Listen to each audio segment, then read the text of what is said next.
Welcome to the Matt Report, a podcast for building businesses with WordPress. Subscribe to the Matt Report at mattreport.com/subscribe. And now your host, Matt. What does being a freelancer mean to you? In today's episode, I'm joined by Paul Jarvis, or as I like to call him, the epitome of a freelancer. That is, if you define a freelancer to be one not only engaging in work for hire, but also creates product, has recurring revenue services, and is staking a claim in the hot software as a service market. I can relate. I've been running my own company for well over a decade.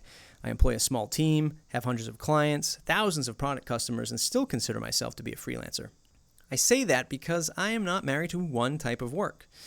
While it's all relatively similar, web services meets digital products, I'm not against changing my direction at any given time and finding something that better serves my business goals. I don't consider my work a singular job. Most pundits recommend uncovering a vertical and formulating a system to serve that vertical. I fly in the face of this advice. To some degree, if you build yourself to serve an exact customer with an exact system in every single engagement, it quickly evolves into a job, a repeatable task of sorts.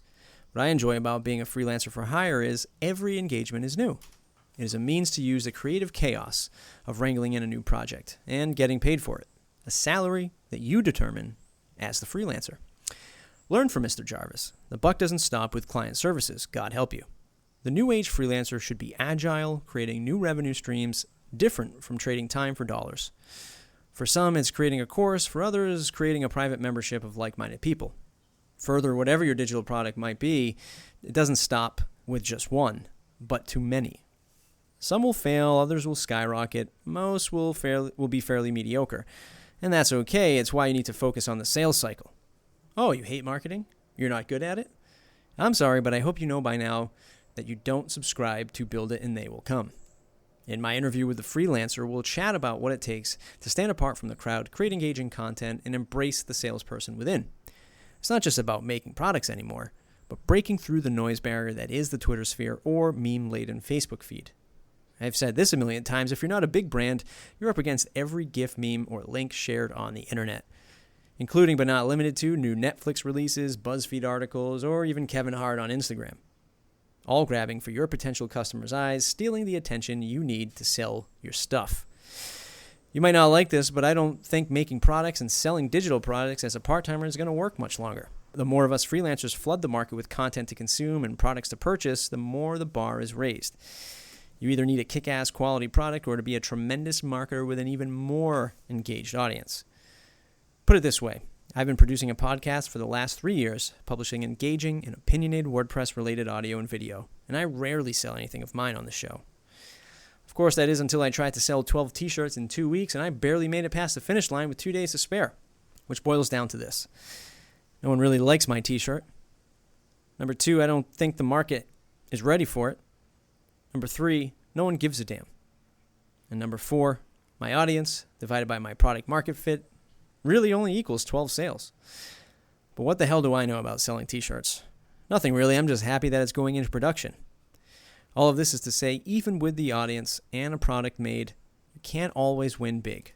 Sometimes you get just okay results. And more often than not, you fail. But this is the game. You accept it and move to the next product or project in your pipeline. After all, you're a freelancer, and that's what you're good at. It's mattreport.com/subscribe to join the mailing list. Enjoy today's show. Hey, Paul. Welcome to the program, sir. Hey, how's it going, Matt? It's going well. It's 1 billion degrees here, just south of Boston. I don't even know what that, because I would have to convert it to Celsius because I'm in Canada, so I don't even know what that would even be in like actual degrees, not just American degrees. Yeah, American degrees, right.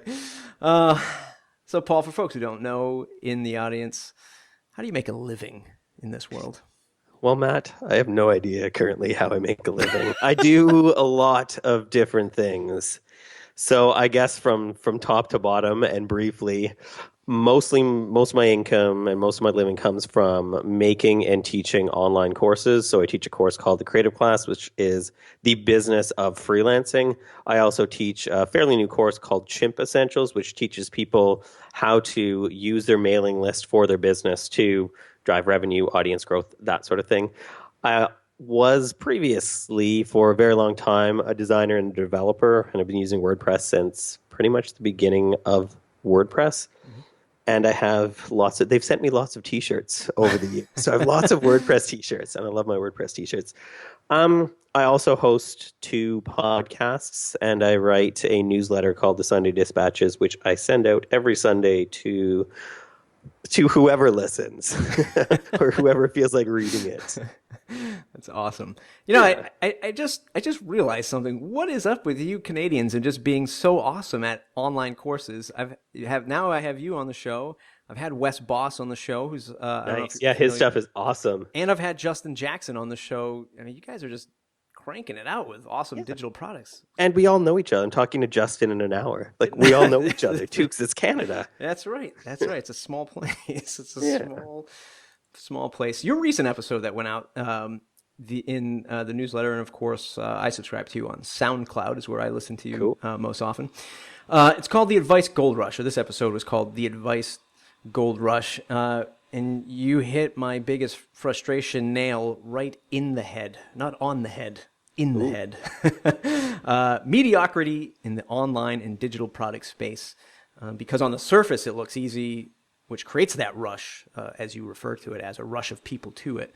And people flock to it because they think it's easy income, right? They think, I'm selling advice, right? I'm selling it.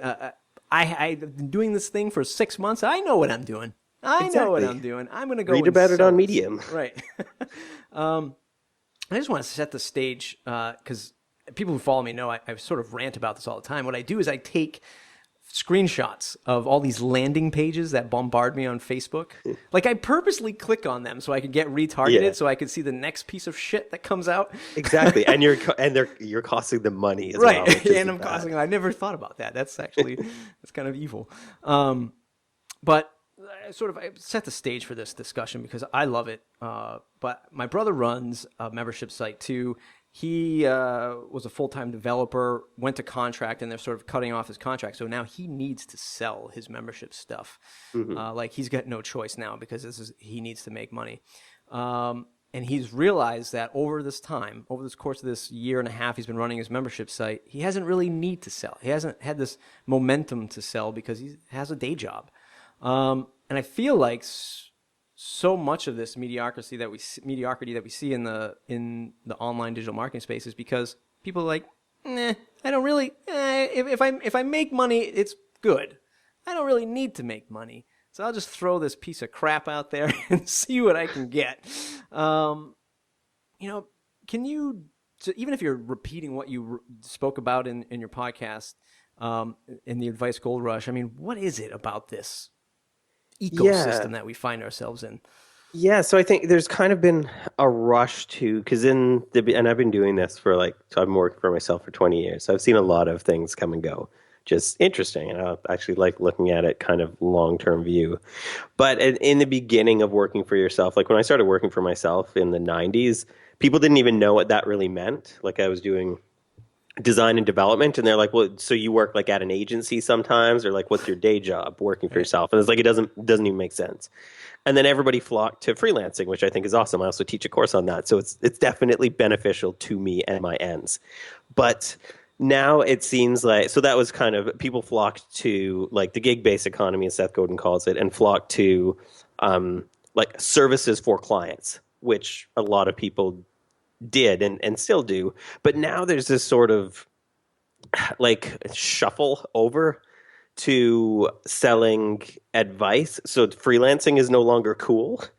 It's, well, you gotta be a product maker, and in order to make products, most people don't have like the technical skills to make like a SaaS company or like sell WordPress feeds or that sort of thing. So like, what's the easiest thing to sell? And that's advice, right? Because like, all you need to do is have some. And most people have some opinion on something. Right. And so there's been this shift away from like making things for clients for money, where you say like, okay, I'll make you this WordPress site or this website or whatever for this amount of money. And then you do it and then you get paid. And that's typically how it works. You're trading time or some value that you have to a client for money. And now it's kind of shifted to be more, well, it can be a bit more nebulous now, because it's like, okay, now I'll do some work and then I'll just start making money off of my opinions and selling advice and having this course on advice or writing this article on Medium that blows up and does absolutely nothing for me because who fucking cares? Like I've written articles on Medium that have got like 200,000 or 300,000 reads. And it's done nothing. Like there's been no increase in income, no increase in mailing list subscribes. No, not like it just doesn't do anything. But it's like, ooh, it's like vanity metrics basically. Yep.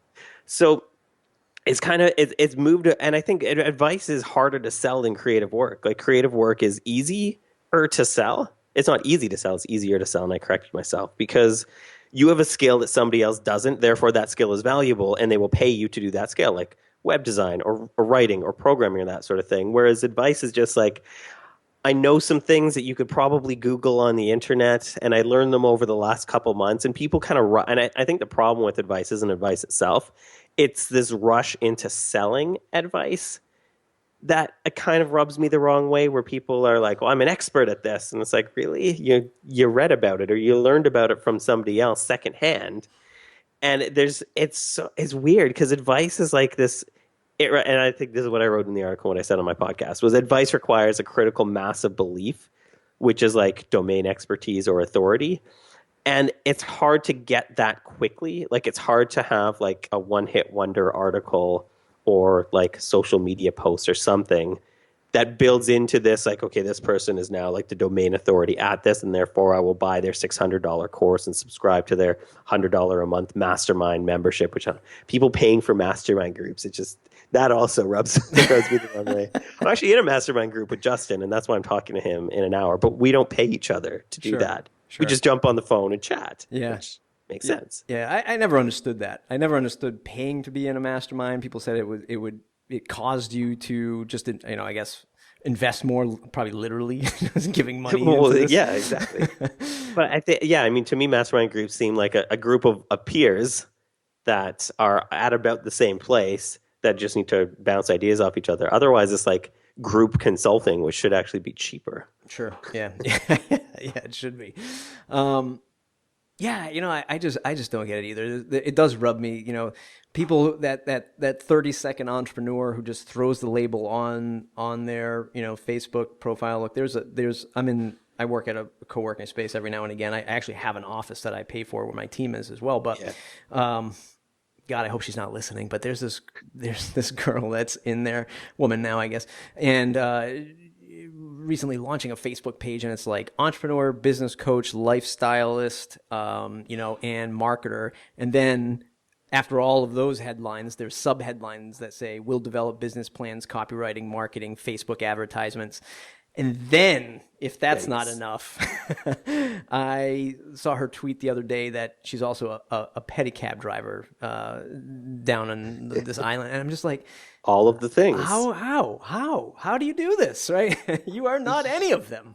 Yeah, it's difficult. And it's frustrating as well to people who do, like, my first course took months and months to develop, months and months of beta testing and running through with students to see how effective it was. It was based on my experience and the experience of lots of other people that I interviewed. Like, it was a process.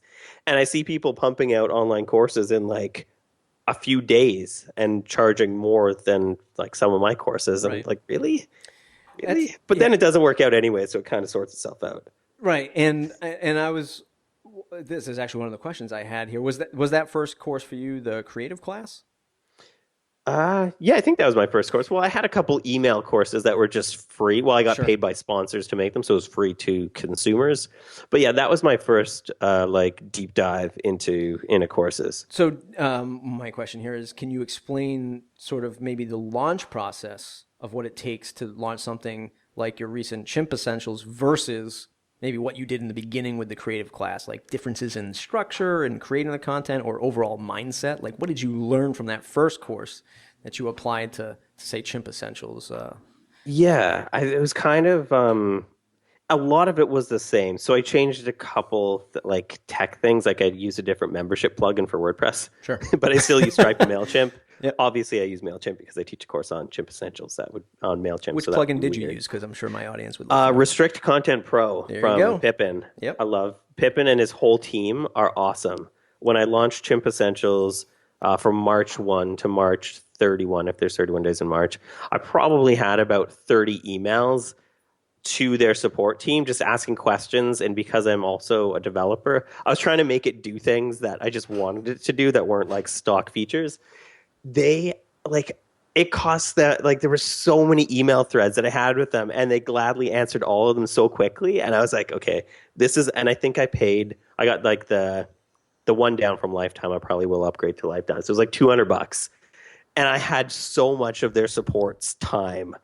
And I was like, okay, this is the plugin for me, and it works really great too. You know what the amazing thing is about that answer? You know how in the middle of your podcast a little jingle comes on and then your sponsorship read plays? Yeah. Restrict Content Pro is my sponsor for my other podcast, Plugged In Radio. Nice. So now I don't even have to slice and dice any of this audio. You just did it there for me. Yes. Restrict Content Pro for all your membership needs in WordPress. Exactly. Yep. I've switched everything over to them. I love it so much. Awesome. But back to your actual question about how I set it up. Nothing really, like, there wasn't a whole lot of changes. Like, I kind of used the same process from creative class, like with the, like, developing the content and then research and like talking to other people about it and then beta testing it and then testing it again and then tweaking the onboarding and making everything basic, like just spending a lot of time on it and then launching. The only thing that changed was creative class is evergreen and Chimp Essentials is open close. And it's only open close because MailChimp changes their interface and functionality all the time. And I want the course, if I'm actively selling it, to be up to date. So I actually have to re-record. Like this month, I'm re-recording a bunch of the videos because automation has fundamentally changed in MailChimp, but a few other things like creating Twitter lead gen cards has changed. Zapier changed their entire interface design like a few days before I launched, and there's a few lessons about Zapier. So that's really the biggest difference is is evergreen versus open close. And promotion for those two things works slightly different, but fundamentally the way that I set it up and the way that I went about creating the course, I learned so much from creative class that I just kind of took that and I just applied that to how I would make the next course. It's awesome. The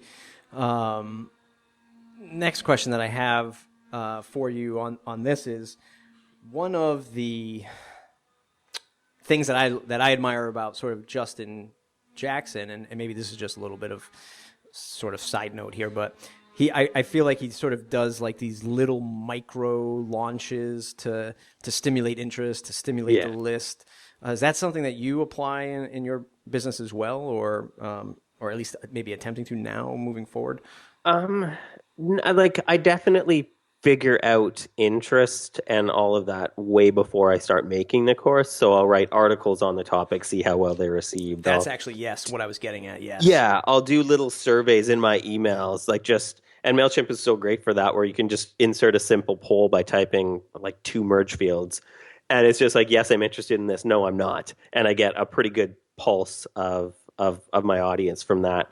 And then and then even in like the interview process of going about how I'm going to structure the material or what material I'm going to cover or not cover, I rely so much on, and actually this is what I like about Justin more so than myself in terms of personality. Like he will actually call people up and talk to them about things. He will, if somebody cancels a subscription to one of his services, he'll call them up and talk to them about why. Not like confrontationally, because he's like the nicest guy on the planet, but just like, hey, so what could I do better? And like that's the way he does it, and it works really well, and that's why he does such a good job. For me, I rely mostly on email and like type form surveys and that sort of thing. So we both kind of approach it the same way, where we're constantly doing as much audience research as possible, so we come up with the best ideas for our audience, and then we make sure that that there's a product market fit all the time. But yeah, he does it in a much more personal way. I do it more in a like, here's a type form survey, or here's like an automation sequence that will trigger if you click a certain link on the email that will get me the information that I need. Sure. Yeah. Sort of get all that data together, then sift through it yourself. Yeah. So taking a piece of what we talked about before about the advice gold rush, and then taking the lessons learned from putting these two courses together at scale, I mean, can there be part-time product makers that actually put out great stuff, because when you look at what Justin does, what you do, what Wes Boss does, especially Wes Boss' latest course, es6.io. I mean, it's a sexy landing page. I mean, it's beautiful. And it's so much work. So much work. So, I mean, is it like, is it like that there's so much competition now that you just literally, you have to just be great. You have to be great to break through the noise. I guess that's the answer. Yeah. Well, I think there's a few things after you've answered the question that you asked me. I think that's definitely one thing. Like sales and marketing fall flat if the thing that you're marketing and selling sucks. Like, it has to be not only good and high quality, but it has to be a good fit, and it has to be positioned in a way that your audience understands the value of why they need to give you money for it. Like, that's something that people, like a lot of people spend all of this time making this like awesome product, and then they do a shitty job of marketing it, or they like mention it once on their mailing list and on Facebook, and then nobody buys it, and then they think that it failed. When in reality, like people like Justin and I spend like months marketing something, like pre-marketing something, then marketing it, then after, like post-marketing it. So there's so much work that's involved in that sort of thing. But to come back to the first part of the question that you asked, it's 100% doable, even if you're not doing things full time. Like I was when I made Creative Class, I still had a full client roster for web design. Right. When I created Chimp Essentials, I could only dedicate probably about 25-30% of my time to that, because I have other courses and podcasts and writing gigs and all this other stuff. So nothing that I do takes up 100% of my time. And I think that actually is a smarter, or at least I think it is, a smarter way to go about things, because it's like diversifying your income.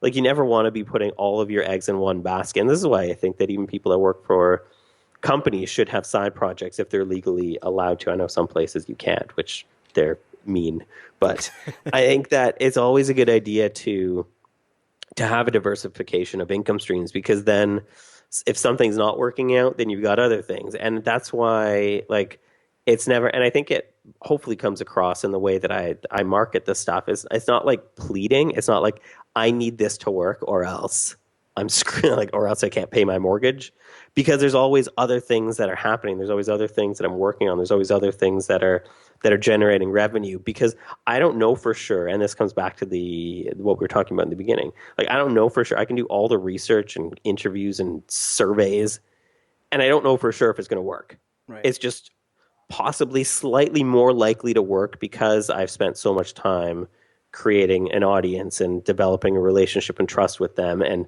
researching if there's a product market fit for what I'm making. There's still no guarantees. Sure. There's still zero guarantees. Do you have an example of something you've launched that's miserably failed that you can talk about? Tons of things. I had two before the software company that I own now. Of course, Books. I launched two software companies that did. One had 0 customers. I spent about 6 months on it, and I spent about 6 months on it with a developer who's now one of the lead developers at Twitter, and a marketing guy who's owned a bunch of like multi-million-dollar companies. And like, it wasn't a B team. I guess I could have been the B in that, but. And then the other company had exactly 1 customer for 3 months, maybe two or 3 months.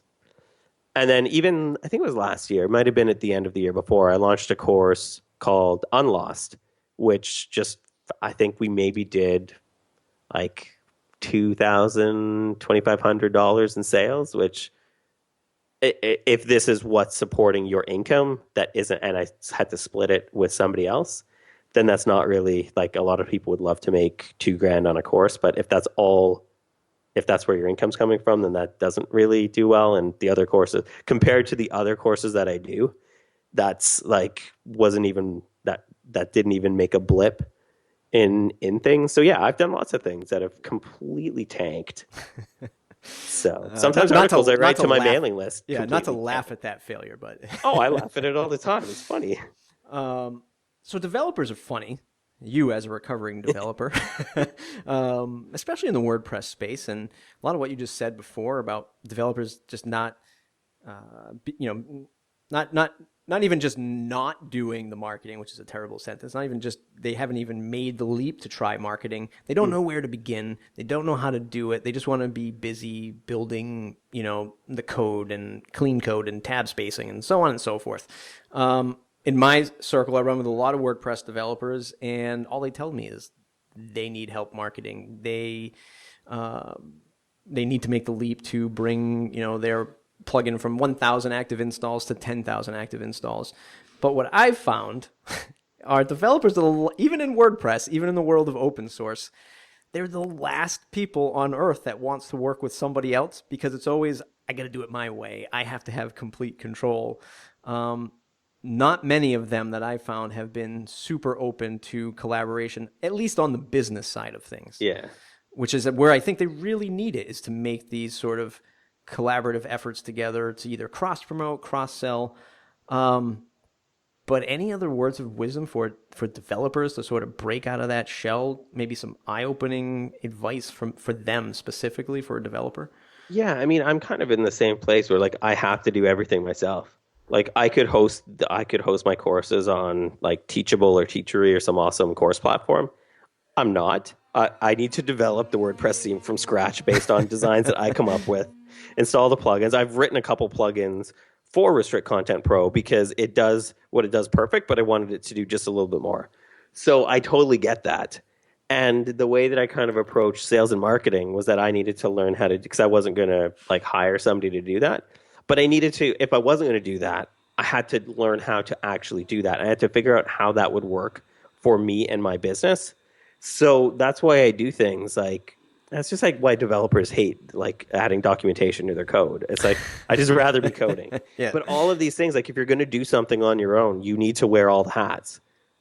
You need to learn how to become a communicator, and that's difficult. That's a difficult pill to swallow for every single developer ever. Right. Is you need to sales and marketing is communication, and most people are developers because they don't want to communicate. Yeah. So you need to figure that out or bring somebody else on board, and that's why a lot of tech co-founders are co-founders, because if that's not what you want to do, awesome. Find somebody else who's going to do it for you, because that's just as important as the programming that you're doing. And short of having a rich suite of product offerings like Pippin does with Restrict Content, Easy Digital Downloads, and Affiliate WP, and some other plugins that he sells, other developers, especially the ones who have just started out, they have one or two plugins at most, and they're selling it way too cheap, right, for what it offers. And a lot of it is well, I mean, I'd love to do Facebook ads or hire a content writer or something like that, but there's just not enough revenue coming in. But a lot of it has, well, maybe we should circle back and look at the pricing, or maybe offer professional services on top of it to at least sort of stimulate some cash and be able to hire to answer these things. Yeah, I mean, I funded being able to take a few months to make creative class because I was doing web design and development. That totally fun. I keep my income streams separate on the books because I like to see what's doing well and not doing well. But the only reason I could take months to build this course is because I was making money as a designer developer. Sure. Right. Somebody comes to you and they say, I like what you're doing. I like this digital product scene. I want to build a product too. What's your one word of advice to them? Do it. Well, that's 2 words, but do. Do. Like a zombie. Yeah. I mean, if that's something that's gonna light you up, then do it. There's no guarantees that you're gonna make any money doing it, and also there's going to be a lot of other things that aren't fun. Sometimes the sales and marketing isn't fun. Sometimes setting up 32 email automation sequences isn't fun. Sometimes writing all of the words that need to go in those 32 email automation sequences isn't fun. But there's a lot of people see oh, I want a passive income, digital products, words, type money into the internet or type words into the internet and money comes out. And there's so much work that goes into it. There's so much work that goes into every single person that has a successful product on the internet didn't get there from luck and slacking. Right. There's just no way. That's just not how the world works. And even if you do a ton of hard work, there's still no guarantees. So if you're okay with that, do it. Right. I'm okay with the gamble there. because it's fun. I won't go like I won't spend more than $20 if I go to Vegas, but I will 100% gamble on random ideas I have for making money on the internet because Right. to me that's way more fun. And the odds are maybe slightly better. I don't even know. I haven't been able to sort of intelligently sort of wrap this and find a good way to define it, but I don't there are days, as I'm sure you experience the same, where you wake up and you go, oh God, I could just get a job, right? I could just I could just go back to work and pack myself a tuna sandwich every night, get ready for the commute, and just give me a steady paycheck, and let me just do my thing. Especially I just had a child, a baby boy, and it's just like, man, do I really want to be doing all this other stuff? But I don't know what it is. It's the entrepreneur's journey is fear, joy, craziness, sweat and tears, blood, more sweat, tears, and blood. But whatever happens, I go to sleep at night and I wake up, I've forgotten all of that, and I'm just back at it again. I don't know what it is, but I think there's this chemical reaction in our brains that just keep us chugging along for better or worse. But it's not being afraid of the worse to wake up every day to keep doing it. Yeah, and the worst is typically never like to me the worst is dying an embarrassing death. Right. And making products on the internet is like I can't see how that would end in me dying an embarrassing death. Right. So the worst case scenario is that I totally lifted that from Oliver Berkman's The Antidote book, which is phenomenal. But like it's the worst case scenario is never the worst case scenario. Right. Here lies Paul Jarvis, who only made $2,000 on a digital ebook. May he rest in peace. Exactly. And he could never do and just because I did that, I could never do anything ever again or never have any ideas or never try to sell any other thing on the internet. Let's talk about your brand. And this is sort of, maybe you have a master plan for all this. You're Elon Musk with your, write a blog post and your stock goes up 12%. Light rail and electric wheelers. You have a lot of products, and I've wondered about this for a lot of folks that do digital products like you and Justin Jackson and everybody else. How do you see yourself sort of molding the brand as you continue to launch more products? And then you said you have products that are evergreen. You have software. Like, do you have one digital storefront in the future? Is there a marketplace of Paul Jarvis products? Like, what does that look like? Or does it not even matter in sort of these standalone product sites will just live on their own and you'll push marketing to each and individual piece? Yeah, the latter is typically how it works, and there has not been a grand overseeing strategy to everything, and I think that's an error on my part. So moving forward, I am working a bit more strategically with like the overall game plan, because I'm one guy. Like I don't have an assistant, I don't have employees. Like I'm one dude making stuff. So what I'm doing now is scaling everything back, and I'm actually going to be launching less products, but with more focus. Because I can't dedicate, like I sell 4 WordPress themes that sell fairly well, but I don't talk about them. And then if I do talk about them, then they sell much better, but I just don't have time because I'm doing other things. Right? So like I just need to kill off a whole bunch of my products and focus on ones that kind of intersect what I'm stoked on and what my audience stoked on, what my audience giving me money for. If there's like a Venn diagram of 3 circles or something. Mm-hmm. So yeah, I haven't been super strategic with like an overall game plan, but that is actually changing because it needs to, because I'm pulled in too many directions right now with too many products and too many offerings and too many Paul Jarvis things. So too much Paul Jarvis. Exactly. What have you seen in the WordPress world that needs to change? Which is a tough topic to talk about. That's super tough to talk about. Is it, the one that most folks sort of lean towards is, what is WordPress? It's a blogging site? No. It's a CMS? No. It's an app foundation? No. It's an e-commerce foundation? No. It's a membership site? Like, what, like, is there a branding issue that you might identify in the WordPress world that you can maybe enlighten to those of us listening? Is there anything that you see that, hey, if you were head of WordPress, you would maybe take it in this direction. Look automatic. Yeah. Here's the thing. So, yeah, I think one of the things is what you touched on, which is a lot of developers severely underprice their themes or their plugins. And that definitely, like, it's hard to make money off of something that costs less than somebody's monthly coffee bill. Like, it's just really difficult. And I have some very inexpensive products, and to get that volume happening is difficult.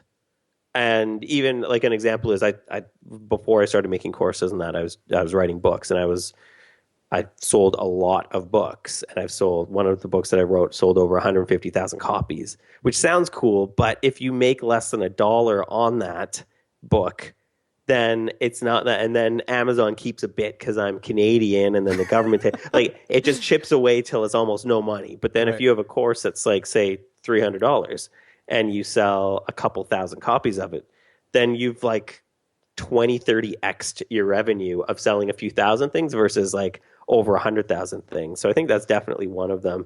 I think the other thing, and you touched on this too, is that WordPress is fairly nebulous right now because it's trying to be all of the things to all of the people, and a lot of people are kind of like, well, I'll just use Ghost, or I just want something easy, so I'll use Squarespace, or I'm a hipster developer, so I want to use like a flat file CMS like Kirby or something like that. So it's also starting to show its age a little bit with like PHP and MySQL, and there's so much other like trendier stuff. And I mean, they are kind of shifting to be able to develop, to make it even more nebulous, but more with cooler technologies, like when they started to introduce all the REST stuff. So I think there's definitely, they are moving, and they are agile as they can be for being like a fairly big organization. But it's just difficult. Like, it's hard to put like your finger on what you can do with WordPress because it's everything. Which in some ways that's good, but in some ways that just makes for like a little bloat here and there because it just does all of the things. And even with plugins. He said the B word, people. He said the B word. He was afraid to say it, but he said it. Somebody just yelled bingo in Boise. So, yeah, I mean, I definitely, like, I don't know what it takes to run a company with employees or to run like organization like that, and I wouldn't have a clue, and I would be the worst person to do that. But yeah, there's always room for improvement for those sorts of things. But that said, like, I still, every site I ever build is still on WordPress. Right. Like, I love it. Yeah. So yeah, I mean, it's funny you talk about the trendy stuff. I mean, there's an article floating around, and I should probably dig it up for the show notes here. Somebody's launching a theme store. They create and sell themes, but they're not using WordPress to sell it, which they're not using a WordPress site to sell the themes, which to me is makes me a little uneasy because it's like, hey, I sell BMWs, but then I drive home in a Mercedes. Exactly. Like, oh, okay. Why don't you drive the BMW? Wrapping up, I want to talk about your software, the software arm of the empire that is Paul Jarvis. It's of coursebooks.com. And I'd just like to know a little bit more sort of about this product and your experience with running this versus the digital sort of single off digital download or course, and which one you like better. Is it the software? Is it a mix of both? I know you mentioned before you like multiple revenue streams, which is awesome too. But what drastic differences do you see with these types of businesses? Yeah, I mean, the first one is obviously recurring revenue. Yep. Like, of course, and I'll just back up. Of course, Books makes interactive workbooks for online course software. It doesn't matter what software; it kind of plugs into anything. So students can answer questions, save them, print them out as PDFs, interact with other students, talk to teachers. It's basically like when you sign up for an online course and you get some shitty PDF that you fill in, and then you just lose it or save it, or it gets saved to a folder that's called unused on your desktop. So that's kind of the product market fit we're going for, is so people can so course creators can create things that help their students learn better, and that help the notes that they take be a bit more interactive. And it's obviously different because it's like I have two co-founders with that, Zach Gilbert and Jason Zook. And Zach is the developer. I'm kind of the developer light, and then the design and marketing, and then Jason's like operations and making it all keep running. So it's fun to just be able to do the things that I do best, and then the other two people do what they do best. So that's obviously very good about it. So yeah, it's also interesting to have something where it is recurring revenue and where there's churn and where there's people that want features, but because it's a product, not a service, like you can't please everybody. Like if they wanted to do one thing and only one person's ever asked for it, like we're not going to build that. Like we're just not going to build that feature. Right. So, and that's fine. So the app's a Rails app, but the front end site's a WordPress site. Nice. So you have them on, yeah. Because I was like, I'm not going to build something on a Rails CMS. I'm going to build it on WordPress. But then, yeah, the app itself needs to run on Rails. So you must be excited at sort of what I'll call the indie SaaS or the blue collar SaaS companies like ConvertKit recently. I think maybe $1 million, $2 million in some funding, and Rob Walling recently selling. Yeah, he sold Drip. Yeah, sold Drip to Lead Pages. Who raised the money to be able to buy it? It wasn't even their own money, which is kind of like, really? Yeah. But whatever. So investment. Yeah. 2 cents. So you, I mean, with news like that, and sort of those two individuals as founders, sort of, coming from the same sort of cut from the same cloth, sort of started things out on their own, started small, some courses, and now growing into that. Is that sort of where you're aiming this to be, or do you like more of a controlled thing? Yeah, I like it. And like I've told Jason and Zach, like if this grows beyond the three of us, I'm out. Like I'm not interested in employees or a company. And like Nathan's a friend of mine, and he did such a good job transitioning from like dude who makes courses and writes books to dude who owns a company and has like, I don't even know how many employees they have now, probably between 15 and 20. And like figuring out how to grow that beyond just like him making courses, making money, I think is awesome and super smart. And he does a good job with that. That said, that's not something I ever want to do. Yeah. Like I'm not interested. Like I've worked for myself for 20 years because I don't want employees, because I don't want any of that. And with Of Course Books, I like that the three founders, like we can just log in the morning, spend about 5-10 minutes answering support emails each, be done. Yeah. Talk about features we want to build, talk about where we want to take it whenever we want, and just kind of, we can let it run and grow in a more organic way. Like I don't care about like growth hacking or getting in TechCrunch or having investors. Like I just don't care. Like it just does not matter to me in any way whatsoever, because that's not the type of person I am. Other people like are really good at growing and flipping companies, and that's great. Like if that's their revenue stream, then that's super hard to do. So good for them. Right. Like I don't even know how to do that. So yeah, I think it's kind of like I run my business the way that I want to run my business based on the life that I want to lead. Right. And Nathan does that too, and Rob does that too, and that's why like the three of us are so very different. But there's no right way. Like there's not one of us is right and the other's not, or the other two are not. It's just like each of those people run their business the way that suits their life the best, and that suits their personality and suits what they want to, how they want to spend their days the best. Right. And I'd even say maybe it's because I'm so used to sort of the plug-in pricing models of one or two sort of entry level price, developer price, and then sort of like this lifetime option. You have a lifetime option on this site for a SaaS product, which I don't ever think I've ever seen a real lifetime. I've always see the monthly and the annual. I never see a sort of lifetime, and that to me speaks. I don't want you to take this in a bad way, but it definitely makes it seem like, hey, this isn't your typical sort of SaaS business, right? Because they're giving me an option to just buy it for life, where probably most SaaS companies be like, no way, like we want this every year to come in. Well, I can't remember the name of the company now, but it's a spinoff from 37 Signals where. Oh, I know what you're talking about. Yep. They only have you pay once per member per lifetime, which I think is feedback. It's a feedback survey-ish kind of SaaS. Can't remember what it's called, but anyways, and I was just reading the article about them yesterday with that, and I'm like, that is kind of cool. And yeah, we have a lifetime option because we're not, and we do consider ourselves kind of an anti-startup because we do things kind of weird and different. And like we pre-funded the software by pre-selling it. And like, I don't know of any other SaaS company that does this. Like people could buy a lifetime membership to it before it existed. Because we knew we wanted to build it. And we're just like, okay, let's see if other people would put their money where their mouth is and buy it. And then we raised a whole bunch of money from that. Like I wouldn't want to take investment to do that. Right. Personally, but like if people are going to give us their money to build it, then that's awesome. Right. I love that last line on the lifetime plan that says access until you die with the skull and crossbones. I've always wanted to use that emoji, and I'm like, all right. Oh man, good. It's such a great, it's such a great line because I sell themes and plugins.